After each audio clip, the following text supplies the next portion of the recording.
I love all my dresses. Someone once said style is a way to show who you are without having to speak. And if that's the case, Jean Hutchinson is a voice for women of the American Revolution. I love the research. And most of my friends always, they howl when I say, women were left out of the history books.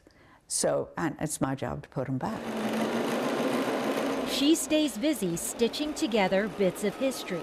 The surprising thing to me was the practicality of some of these things. Some of her work is included in a permanent exhibit in downtown Abbeville.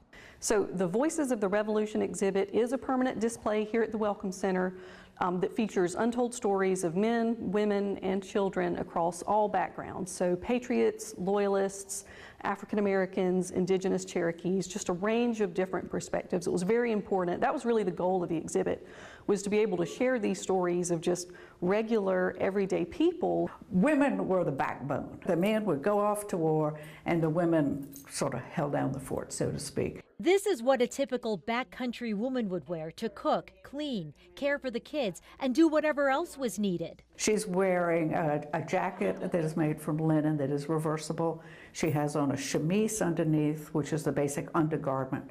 Over the chemise, she'd also wear a corset of sorts, a petticoat or two, with a gown and skirt on top of that. She'd use the apron to wipe and carry things, and thorns to close her top. Because buttons were very expensive, and buttons generally did not get traded to the backcountry. This was a typical outfit for a Cherokee woman in the late 1700s. They had the power, they made the decisions, they did the farming. And they did some trading. This one probably had seeds, foods, and beaver or deer skins to exchange. She's wearing what's called a trader's shirt. She would have traded something that she made to an English trader. Native Americans didn't do much broadloom weaving, so this wraparound skirt would have come from a trade. And it would have previously been a blanket because everyone reused everything. Back in 1976, many ladies wore ruffles and lace to commemorate the bicentennial, but Hutchinson says in reality, very few women dressed that way. Most people were just scraping to get by.